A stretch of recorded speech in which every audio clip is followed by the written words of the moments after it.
Hi, Jay. My name is Jamie. I'm going to be your nurse practitioner today. Thanks for coming in. I see that you're interested in quitting smoking. So I just wanted to talk about some of the reasons and why it's great that you're interested in quitting smoking and some ways that we can help you quit smoking that would be beneficial to you. So I'm just really proud of you for, taking the initiative. I see that your friend recently died of diagnosed with lung cancer, and so I think it's really great that you realize that smoking can have a negative effect on your life, and that you are taking the initiative and you're self-motivated to quit smoking. So that's really great, and I'm really proud of you for that. Um, when you quit smoking, after 12 hours, simply 12 hours of quitting smoking, the carbon monoxide levels in your body go back to normal. And that's really important because carbon monoxide can sometimes switch places with oxygen, which makes your body have too much carbon monoxide and not enough oxygen getting out to your body.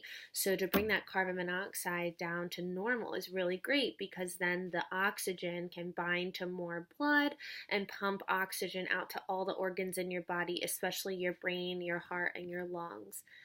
So that's really great.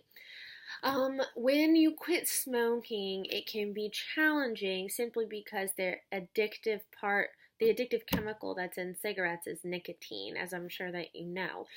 So a lot of times people that choose to quit smoking end up having some withdrawal from nicotine. And so there are some options out there that can really help wean you off of the nicotine addiction that most smokers do suffer from.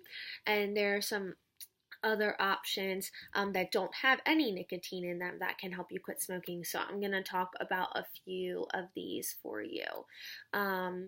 It can be really challenging to quit because you can have cravings for nicotine, urges to smoke. Sometimes when you quit smoking, it can exacerbate depression, which we know that you have.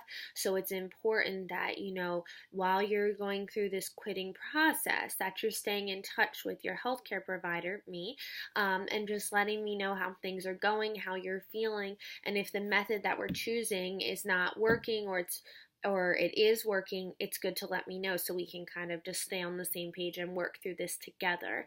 But I know that simply the fact that you're interested in interested in quitting smoking is really great, because it shows that you know that this is something you want to do and you're motivated to do it by yourself.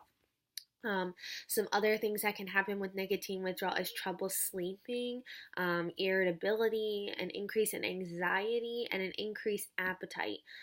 So those are just some things you might experience as you're going through nicotine withdrawal. There's a few different options that have nicotine in them that I'm going to talk about, that slowly works from the level of nicotine that are in cigarettes and weans you down to eventually not needing any nicotine in your body. The one option is a skin patch or a nicotine patch.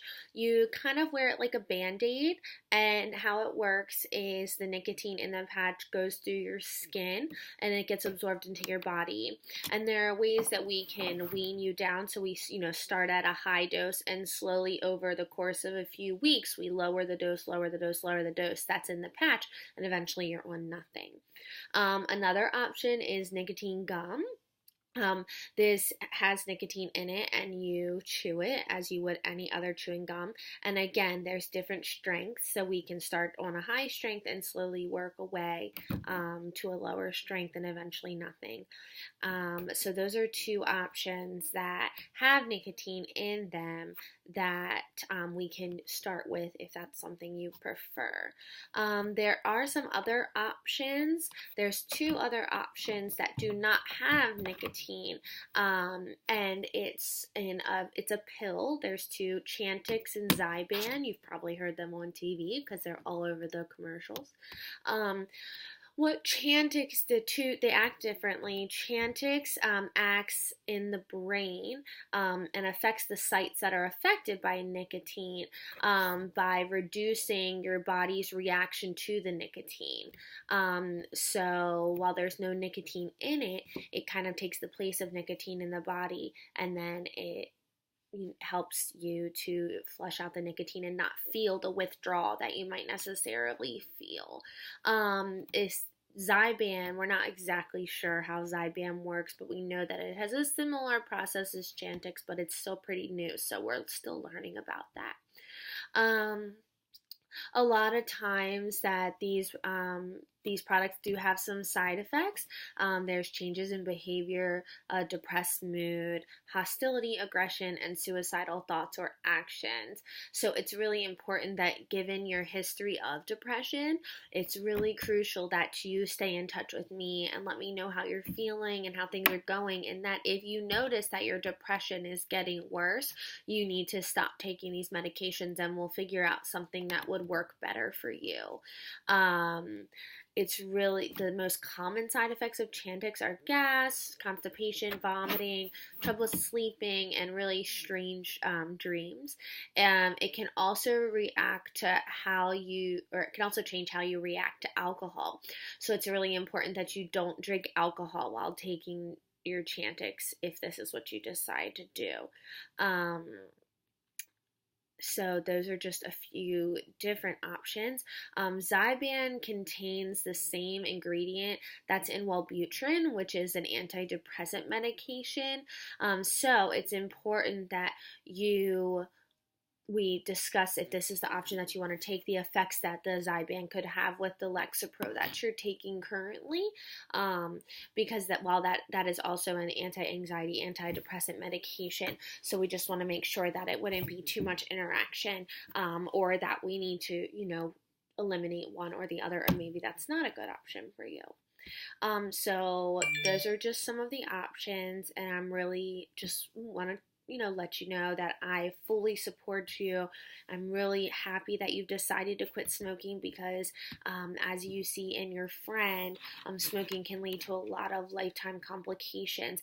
And given your history of hypertension and diabetes as well, you're making a really great decision, because just by quitting smoking, you're lowering your risk of developing further complications from your diabetes and high blood pressure, like chronic heart disease, clogged arteries, kidney disease, and further lung disease.